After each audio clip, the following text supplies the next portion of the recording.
what up? Welcome in. Doug Gottlieb in all week for Colin Cowherd, The Herd on Fox Sports 1, Fox Sports Radio, and the iHeart app.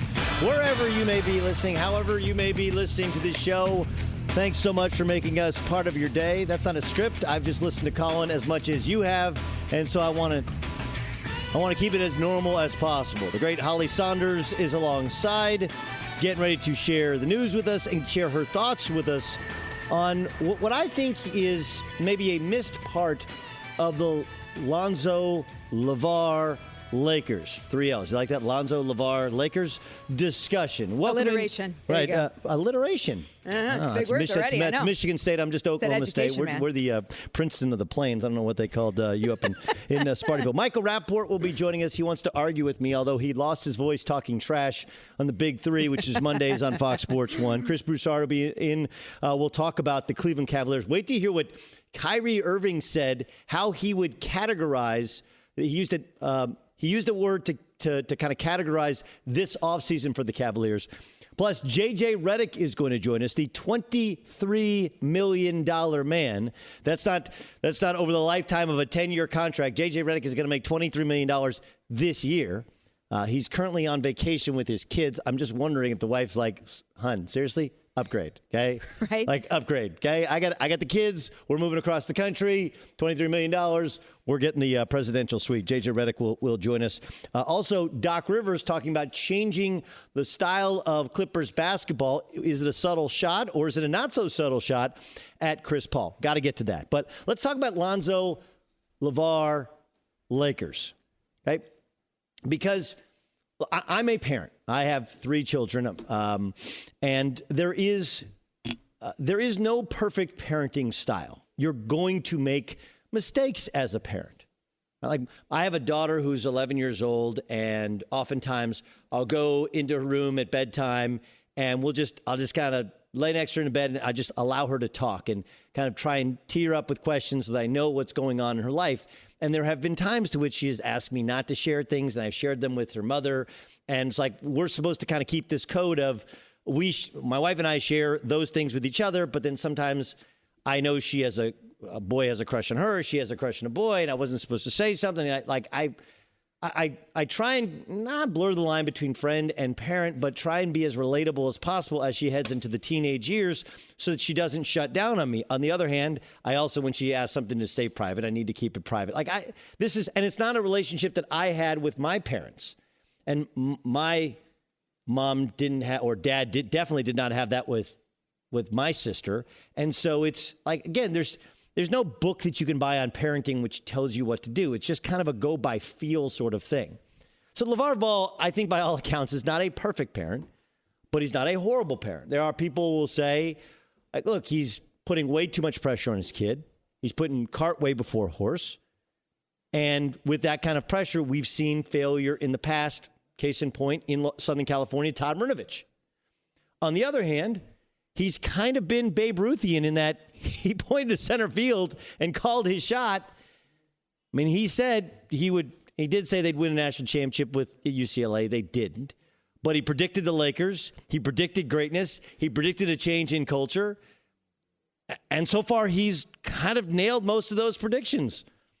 Lonzo has been, in many ways, as good or better than advertised at every level up until this point, and he's landed in his hometown of Los Angeles. And even Magic Johnson believes that he is a game-changing player for the Forum Blue and Gold. And so with that in mind, like, there is a certain, he said it, Nostradamus, it actually happened. So I could make the case to you that while many parts of LaVar Ball, as a dad, as a basketball guy, as the son of a former basketball coach and a brother of a basketball coach and a guy who we have our own program within the AAU community, there are parts to LaVar which I really dislike. Okay, I don't like the fact that he called out, you can't win a national championship with 3 white guys because you can't guard anybody. Like, well, by the way, Lonzo's half white. Okay, so is that 3.5? Like, you know, like there was no level of accountability for even Lonzo's shortcomings in what happened to UCLA. even if there is some modicum of truth to some of the things he was saying about the lack of defensive prowess at UCLA. There are parts to LaVar I don't like. And I won't do as a parent of my son, who's 8 years old, who I do think could be a star athlete. On the other hand, here's the statement I will make. It's a lot like in marriages. The idea of relationships and that you have to be exactly like your spouse is not accurate. Sometimes you need a spouse that fills in the holes in your personality. And whether this is a relationship or it's friends or father-son, I would make the case to you that while LaVar Ball is not the perfect parent, and there's many parts of his parenting which I will not employ with my own son, nor would I tell you should employ with your son or your daughter, he might be the perfect parent for Lonzo Ball. I want you to think about this for a second. Like, while LaVar Ball attracts attention, while he is trying to kind of be, the head of the Kardashian clan of basketball. He's Chris.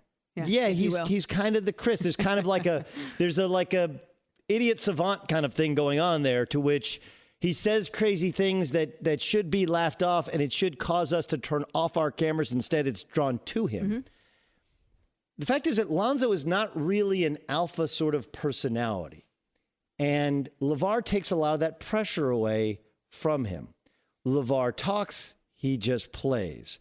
LaVar brags, Lonzo is quietly confident. That it somehow kind of works together, and that if their personalities were the same, it would be way too much, and Lonzo wouldn't be who he is without LaVar, and LaVar doesn't work on his own, but coupled with Lonzo, it somehow meshes, kind of like that perfect couple.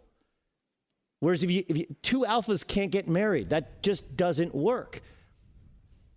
I know that. Huh? I know that from experience. Yes, that's exactly right. It's personal experience. That's Holly Saunders, Doug Gottlieb in for Colin on the Herd. Here was Magic Johnson recently giving Lonzo Ball the highest praise. He makes everybody better. And he does something that you can't teach. He gives you a scoring pass. Very few point guards in this league can do that.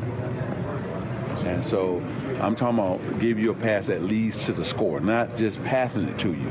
I like him because also he's now a great teammate too. So he has a special effect on people. He has a special effect on people. He's a great teammate. People like being around him. He has his quiet, like he's in many ways the opposite of who LaVar is. And then yesterday, Magic said this: if he's getting triple doubles in the summer league, he's going to get triple doubles in the regular season. Just like me. When I got here, there was pressure. I was number one pick. I didn't care about that.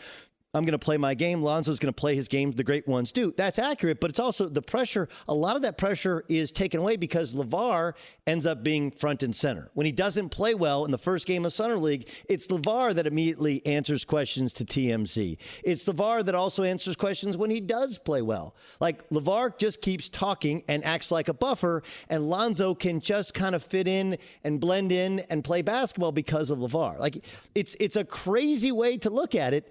But he actually might be the perfect parent for Lonzo Ball. Maybe not.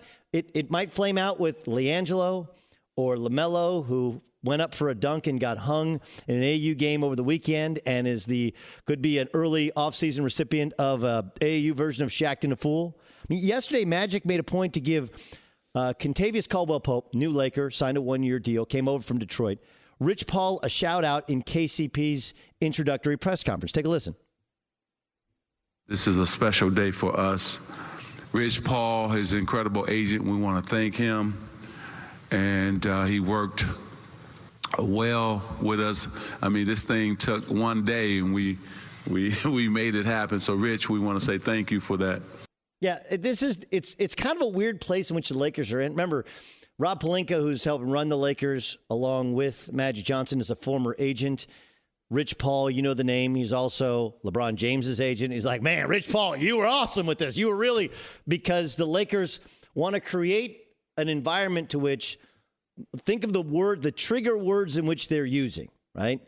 He makes the passes that leads to baskets. He's a great teammate. He makes other people better. They want to foster this environment to which other people want to come to Lakerland, that Rich Paul feels comfortable in negotiating with them, and that LaVar Ball may be outspoken, braggadocious, but think of who Lonzo is. The Laker thing, it's a crazy circus that's going on in L.A., and you can't take too literally what Magic Johnson says about any player because, look, he thought D'Angelo Russell would be a superstar.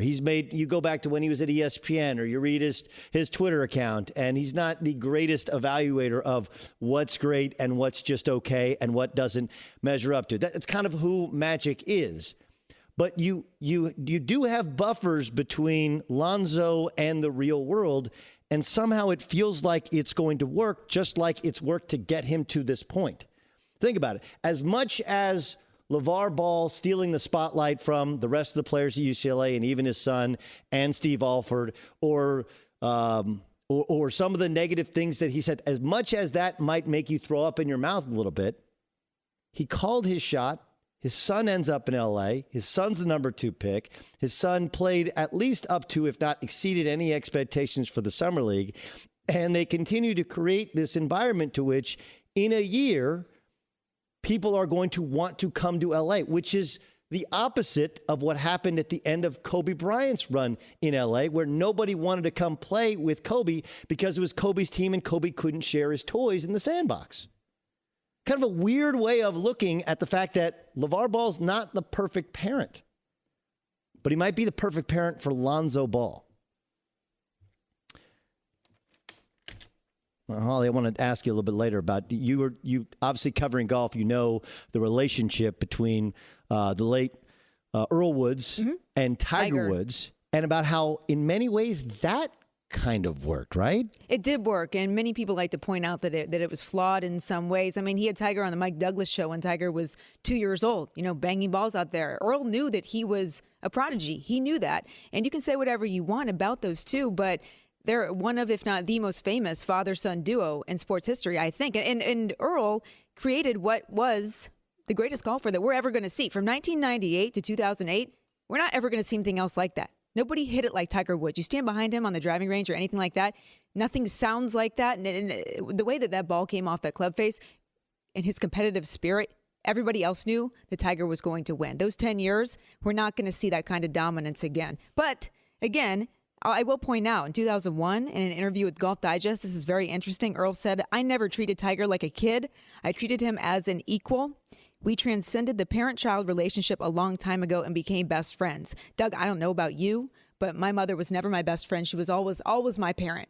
Always my parent. Yeah, it's a hard one. That's like when people come over to my house. I don't like when I first meet kids and they call me Doug. I don't know. Maybe I'm a traditionalist. Yeah. You go the Mr. Gottlieb thing, which does feel old. And then if at some point you kind of, it's okay, you can call me Doug. I don't like the first thing to be, hey, Doug. Like, it's just weird, especially when it's like an 8-year-old kid, right? It is. I don't know. But it doesn't always work. Like, I grew up in Orange County. Marv Mrnovich was my trainer. Todd Mrnovich was a legendary high school football, basketball player, and then he went to USC. He was the first-round pick of the Raiders, and everyone knows how that story has come out. Right. So it doesn't always work, and some of it just comes down to the wiring of each individual kid. Like, you can sometimes an overbearing parent on a kid that doesn't know how to accept it ends up causing the kid to not want to play the sport, exactly or right. ends up to have him do something else. For Lonzo's specific and unique personality, he's likable. He wants to be coached. He's sort of soft-spoken in comparison. He wants to make other people better. It's more about the team. LaVar is the polar opposite, and however screwy it might be, the way the kid plays is the way you're supposed to play basketball, making others around you better, and it seems to have worked. Again, not the perfect parenting style, right, but much like Earl Woods, at least on the golf course, it was the perfect parenting style for his son to have the confidence it takes to play a game. For Tiger's personality. He knew him absolutely in and out, yeah. You know I'm a big Perky Jerky fan, so much so I invested in the company. Well, now they have 100% grass-fed beef sticks. You can't stop eating them. I challenge you, anybody, to find a better tasting meat stick. It's not your daddy's Slim Jim. Special offer to try now and save 40% with the offer code HERD. Get it at perkyjerky.com. Best tasting jerky and sticks on earth, guaranteed. Perkyjerky.com, code HERD. Kind of interesting, a comment that was made by Kyrie Irving yesterday. Kyrie Irving was asked about the Cavaliers offseason, and he offered up what I think is kind of an interesting word to describe exactly the state of the Cleveland Cavaliers. Take a listen. We're in a very peculiar place. We just have to, make sure that all our pieces are aligned first, and, then we go from there. But it's the summertime, a lot of craziness going on in the NBA. So, best to just observe and then see what happens. But obviously there are some things that I'm pretty sure our organization wants to do, and we'll go from there. Peculiar, the meaning of peculiar is strange or odd, right? They are in a strange or odd place. And I actually think it's an appropriate word, considering here the Cavaliers have been to 3 straight NBA finals, that while they didn't perform well against the Golden State Warriors, there is a sense that they have to do something. Like, we got to do something to keep up with the Warriors. But then there's the change with general manager.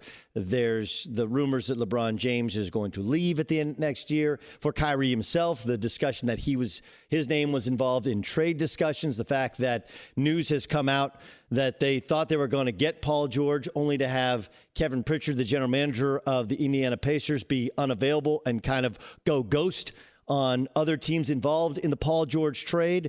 Then there's the other story that the Cavaliers were going to get Jimmy Butler, only because they fired David Griffin or didn't renew David Griffin's contract. That never came to bear fruit. Like, there's all of this. It is strange. It is odd, but maybe more so strange, odd, peculiar that their superstar point guard would say that it's peculiar, right? Like, even if it is peculiar to the rest of us, the fact that he would say it's peculiar makes it an even more peculiar situation. Absolutely. Right? My brother he's an assistant coach at Oregon State, and he was once at a coaching clinic, and he told me that Mac Brown would come in and speak to everybody and speak to all this room full of coaches. And the first thing he would do is he'd go around the room and he'd say, "Hey, coach, how was your season?" And he'd ask all these different coaches. And some coaches would say, "Coach, we had a great year." Coaches all call each other coach, right? It's like I call everybody dude. Coaches all call each other coach, even if they're not really a coach. Hey, coach. Bro. Hey, coach. How you doing, coach? Anyway, so he'd go around the room, and guys would say, "Well, we had a great year." Some guys would say, we had a bad year. We only won 4 games, had a lot of injuries, had some dysfunction. They're just being honest because they're in a room full of coaches. And he would go around to anyone who said anything negative about their program, and he would say, "You're fired, you're fired, you're fired. If you work for me, you'd be fired, because why would you let anyone in on any sort of negativity or dysfunction within your coaching offices?" And the idea is that it's not that peculiar things aren't real. It's that allowing people to believe that there's not a plan, that it's odd, that it's peculiar, that it's strange. Now, all of a sudden, continues to stoke the flames that LeBron's leaving. It's a mess. Kyrie might be traded.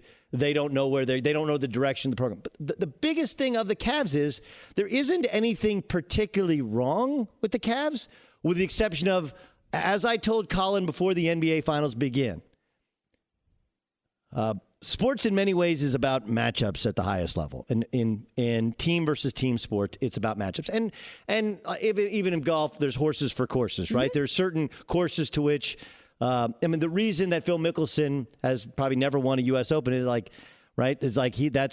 that's not his bag. Right? Absolutely. It's an individual sport, but the course also has to match up. Absolutely. They're playing the golf course. Right. So, and the style of those setups generally 100%. Okay, because he's a high risk, it's a fairways and greens sort of setup. Yep. So I told people exactly what Jim Jackson said yesterday on Speak for Yourself in regards to the matchup nightmare that the Golden State Warriors present to the Cleveland Cavaliers. They're going to dominate in the East.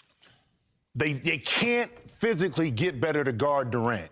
That's the issue. I don't care. Now, the way this team is constructed. So there's nothing they can do to guard Durant. Okay, but what about to beat Golden State? You have to be able to guard Durant, and they can't do that.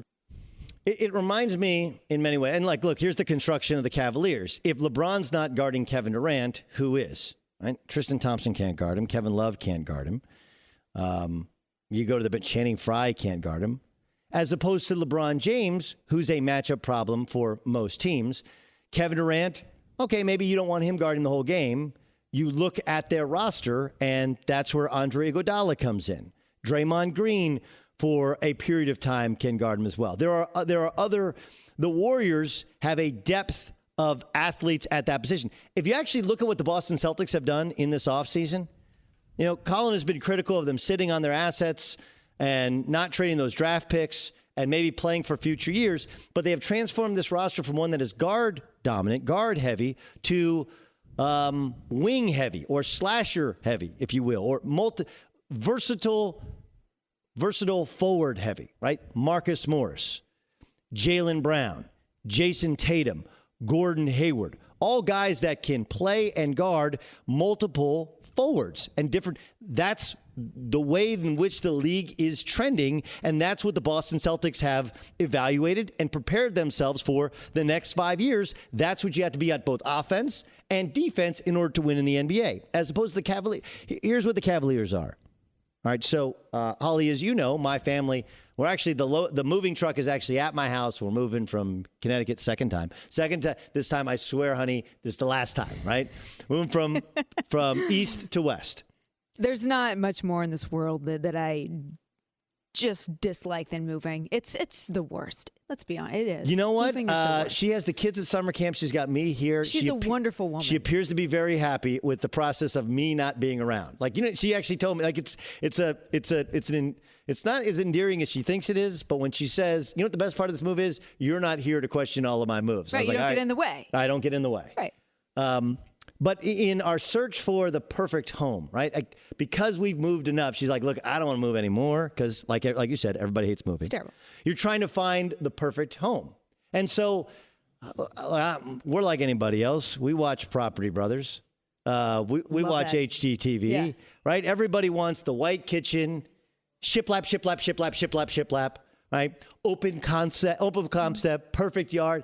And there are certain homes that you go into, it's like a Mediterranean style, or a Tuscan style, to which you just can't do that to, right? You just can't. Well, if we knock out this wall, we have the open kind of concept of the kitchen. But it's weight bearing. But it's weight bearing, and it's way too expensive. And the thing about the Cavaliers is, I think we all have in our minds this evolution they have to have, this keeping up with the Joneses they need to accomplish. They need to get. But the problem becomes, if you take Kevin Love out, and even if you pull off a trade for Carmelo Anthony, you will lose so many of the rebounding, the defense, the ability to be a third wheel and be okay with it at the offensive end. They're not constructed for that type of massive. You're better off in some of these homes leveling it and starting over. You can't do that with Cleveland. You just have to do the best with what you have.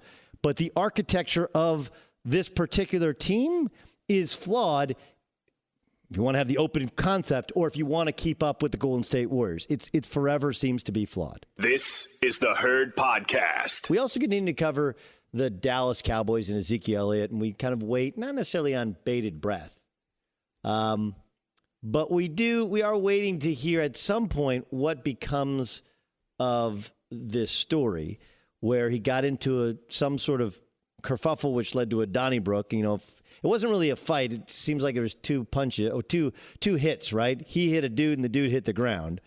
And by all accounts, and I don't know who had it coming to him, whatever, but no one seems to be denying that this happened or that it was Zeke.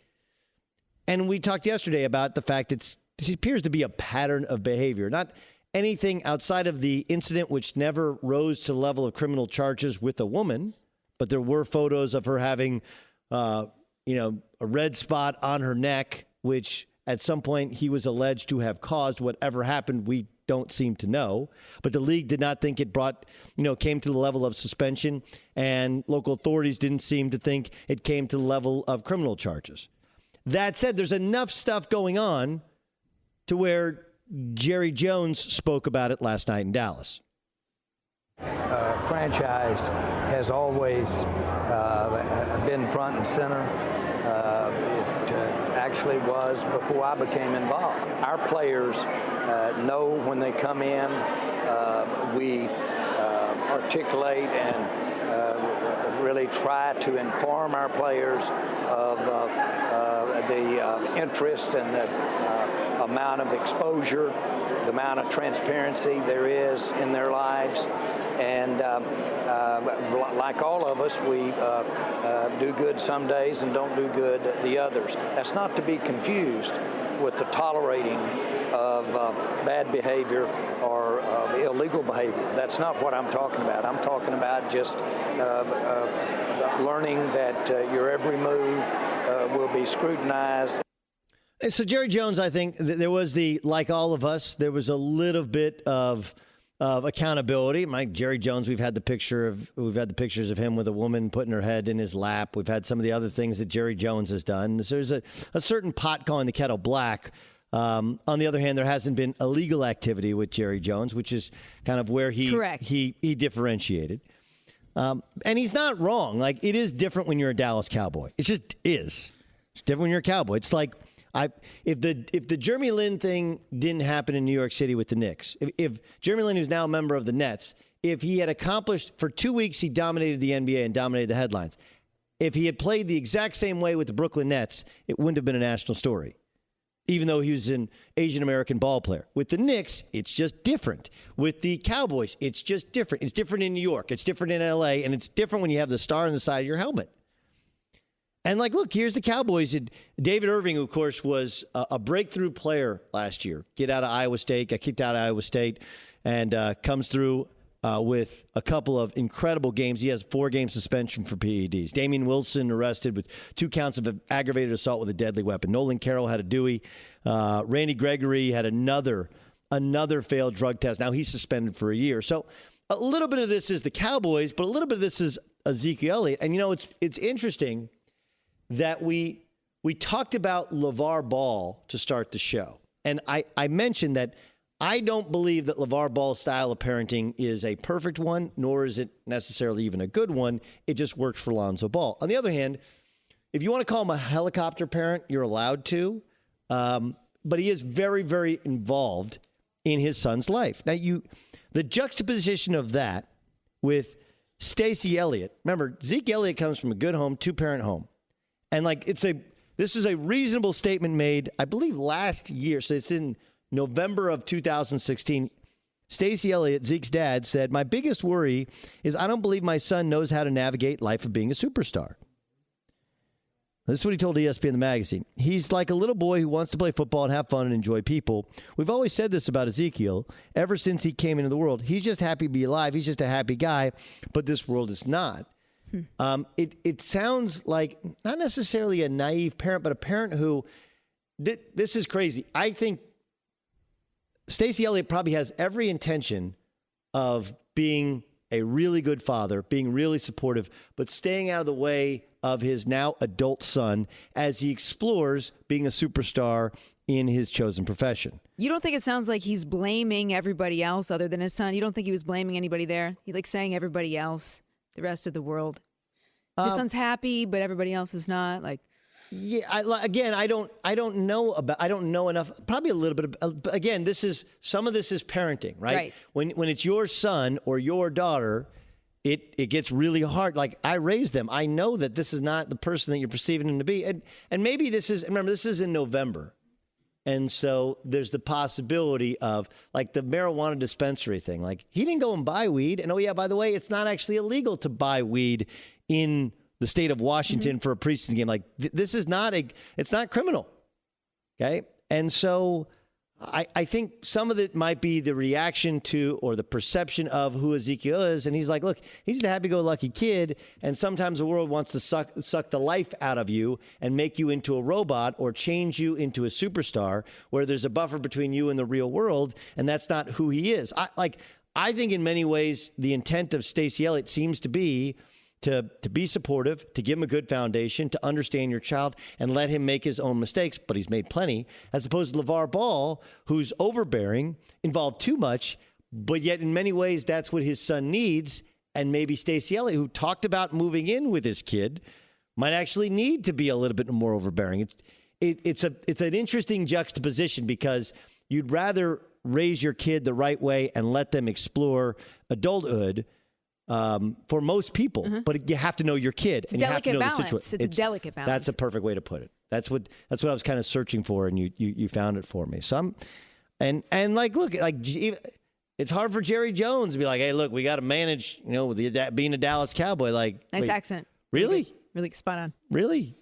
I am a Monkey fan, right? Like it's hard when it's like Jerry. You say what you want to say, but Jerry has kind of lived hard and fast with his own personal lifestyle. You gotta walk the walk. Yeah. It's so, I don't want to be terribly judgmental because I don't know the situation. But when you're the running back and a star one and a potential face for the Cowboys, a potential greatest running back in the history of an organization that's given us Tony Dorsett and given us Emmitt Smith, among others, that's a tremendous burden to carry. And not everybody is wired for that burden. Not everybody is wired for superstardom.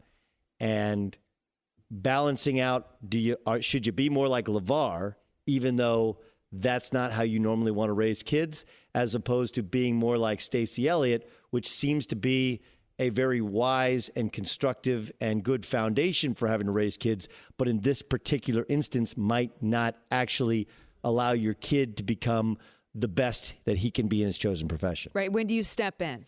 That's what it is. Yeah. And I think we have that as friends as well, right? Absolutely. Like when do you say something? Absolutely. That's a hard thing to judge. When do you say this relationship is toxic? When do you say that person who's in your life, they're not good for your life? Because we're not there every day. We don't really know. So we're looking from the outside. You're exactly right. That's a really good comparison. Catch the Herd from noon to 3 Eastern on iHeartRadio and FS1. JJ Redick's going to join us in moments.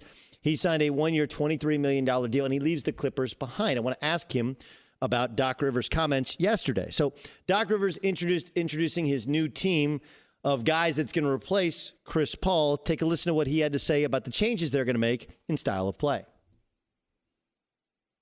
But we'll have ball movement, That's one of the things, for the most part, that I've always preached, With Chris's skill, you wanted to take advantage of what he could do, and that he was a guy that needed the ball to make plays, and he did it so well. You kind of changed to do that. But if you look at my work historically, it's been more of a ball movement, cut basketball team, and that's what we're going to get back to doing.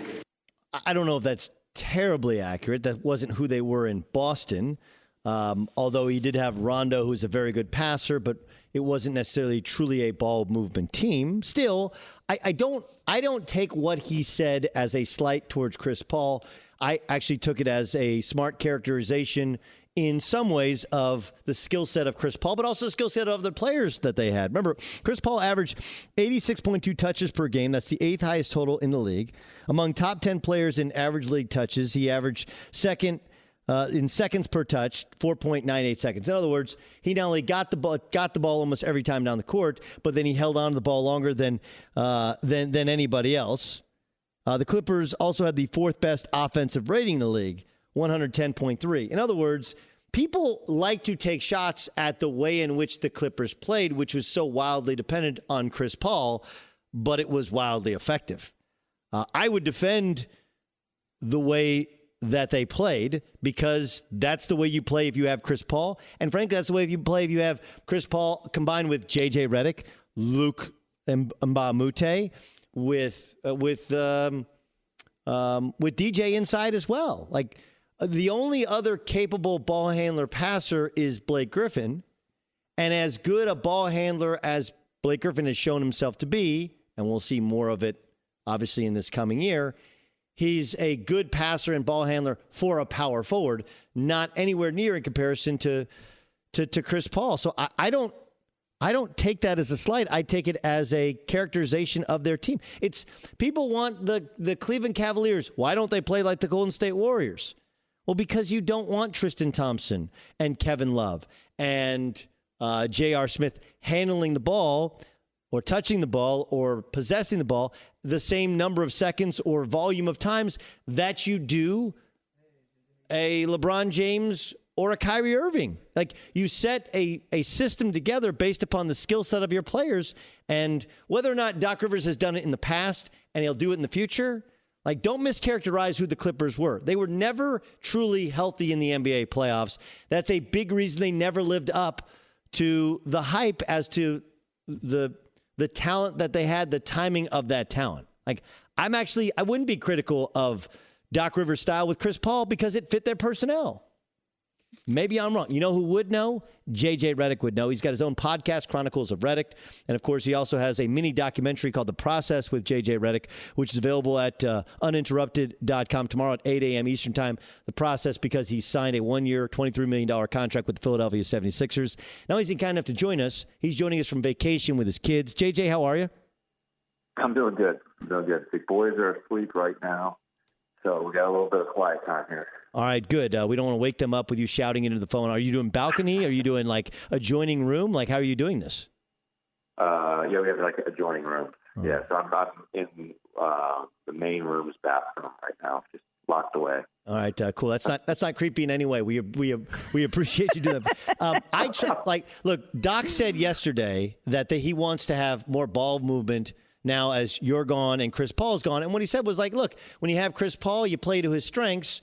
What do you think of the characterization of how you guys played last year and whether or not it lacked ball movement in comparison to trying to fit the skill set of your personnel?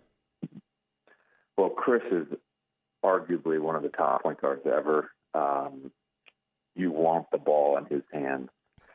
It just makes everyone better, makes the team better. I don't know that it was necessarily because other guys couldn't do things, but you certainly want to play to the strengths of your best player. In a way, I think it's a kind of just a natural progression to say, well, this year's team, we're going to play a little differently because we're losing Chris. Maybe we'll have more ball movement. I don't know. I mean, Doc still calls the plays, so it's not like that will change. Why do you think that your Clipper teams were never able to get out of that second round? Well, the first 2 years I was there, we lost in a couple of the worst ways possible. And I think, the last 2 years we had injuries in the first round, Blake and CP, and then this year Blake. So, just things never bounced for us the right way. And some of that was our own doing, and some of that was just unlucky. It's interesting because we talked a little bit earlier in the show. JJ Redick joining us in the herd here on Fox Sports Radio. Doug Gottlieb in for Colin. We talked a little bit earlier about the Atlanta Falcons and how, the kind of the one that got away. Look, you signed a huge deal. You've had a terrific career. You're going to continue to have a terrific deal wherever you play after this year if it continues in Philadelphia. But is there any feeling of, boy, we had a special timing. We had a special group. It was the Clippers, and we could have done something. You still did things that had never been done in Clippers uniforms before. Is there any sense of the one that got away because you were never able to take that next step? Oh, for sure. The first 2 years I was there, I think we had legitimate shot to win a championship. The dominance that the Warriors have had over the last 2 years, regular season last year and being up 3-1 in the finals last June, and then of course winning it all this year. They've been as good as any team in basketball history over the last 2 years. So for us, I think our opportunity was really one of the first 2 years, and I'll look back and obviously I'll be very proud of what we were able to do. But we definitely left. I think we left something on the table.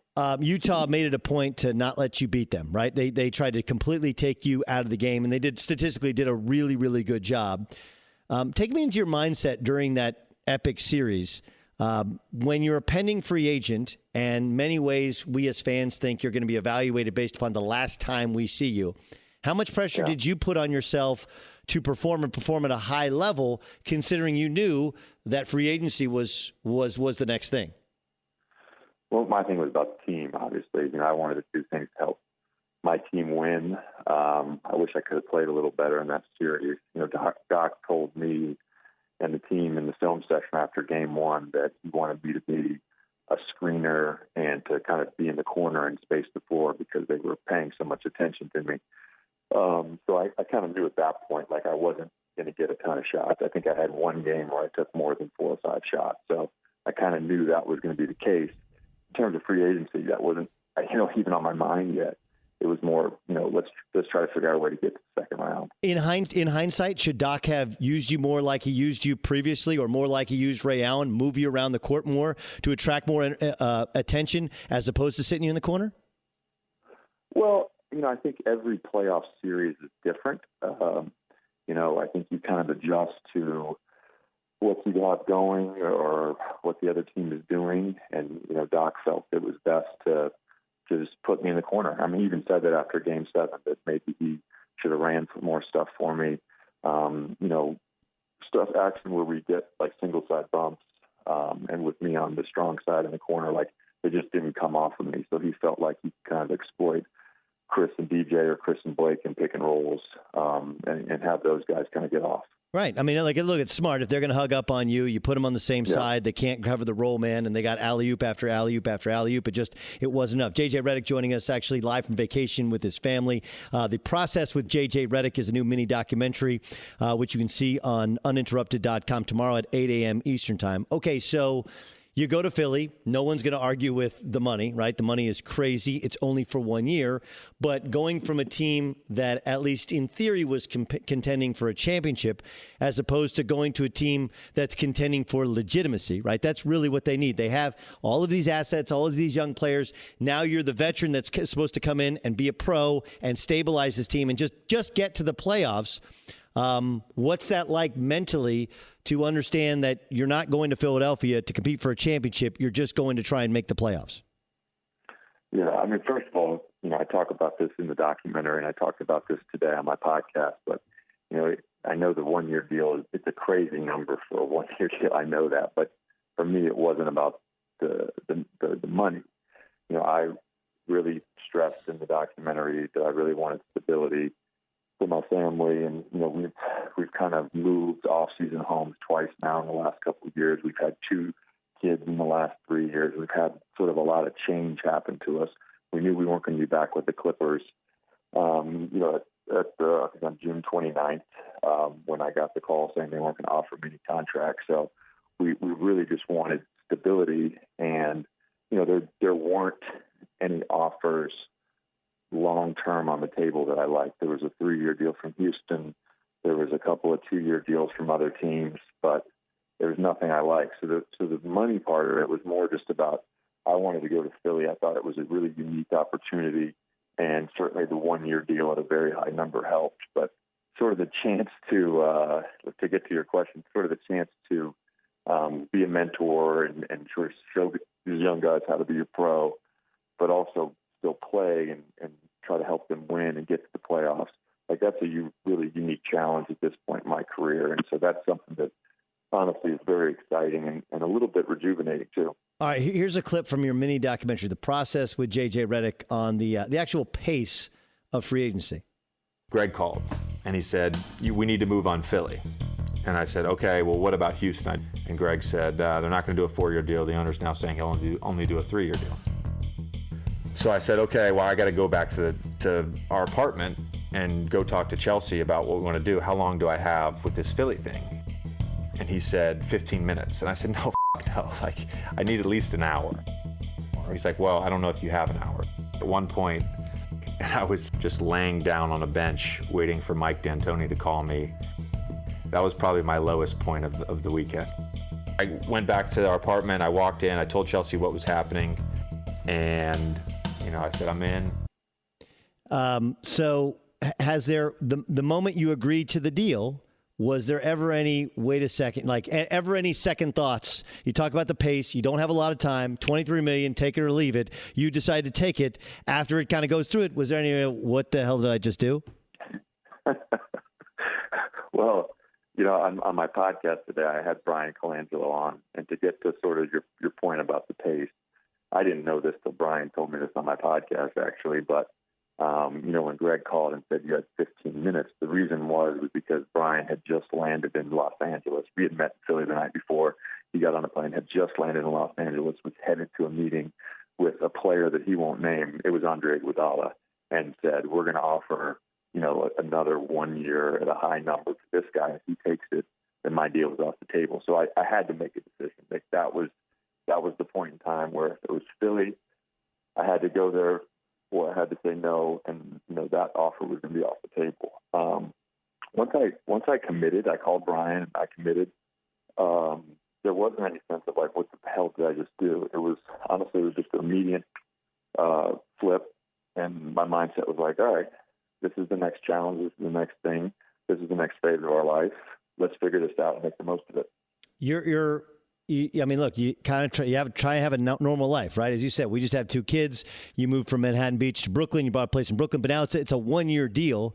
Do you buy? Do you rent? Do you move your family? Do you leave them in Brooklyn? Like, it's not that far. Like, how do you approach it? Well, my oldest is in like a preschool, and I know this sounds silly, but we don't really want to take him out of preschool if I'm only going to basically be on a 9-month deal. I mean, I'll head down to Philly sometime in September. The season will end sometime in May or June. And, for that time being, my family's going to stay in Brooklyn. I'll commute as much as possible and try to make it work. Obviously, school breaks, weekends, all that stuff. They'll come down to Philly when we got home games. I'll get an apartment down there big enough for all of us. But we're just going to try to make it work. And I've talked to the 76ers about this. Like, if it had been a long-term deal, if it had been, let's say, a 3-year deal, we were going to move the crew down and kind of commute back up to Brooklyn. But it's just a really unique situation for our family right now. We're finishing up our apartment. We're getting ready to move in there finally after buying it almost 3 years ago. My wife's twin, who also lives in Brooklyn, is getting ready to have her first kid. Chelsea really wants to be around for that. So, for this year, we're just gonna kind of commute, and then next summer we'll figure it out, based on what happens next summer. All right, dude. Well, having the family stay, I get it. I would say, kids in preschool, it's like takes them about 30 seconds to make a new friend in a new preschool. But those Brooklyn preschools are hard. I'm sure she was still pregnant when you were applying to get into there. Yeah, exactly. That's how it works, man. That's the one thing. Like, I know this sounds crazy, but in New York for private schools, it's like, this preschool is a feeder to the next school, which is a feeder to the next school. And so we, as parents, we just think about those things. And we're obviously trying to give our kids the best life possible. No question. And no one's going to feel sympathy for you, but you went from Manhattan Beach, which you thought was the most expensive place on earth, to Brooklyn, New York, which is actually more expensive than Manhattan to live in. So these are first world problems, but you do have first world problems. Look, dude. I only moved to places. Yeah. Well, but really high state income taxes.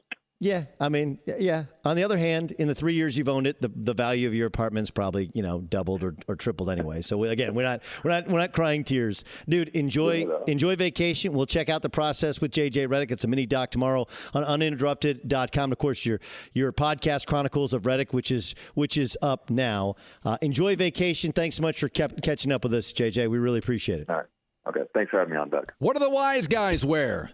I get asked that from time to time. The answer is the new gear from the HerdNow.com merchandise store. We are now officially open for business. We have all the apparel diehard Herd fans need to represent the show.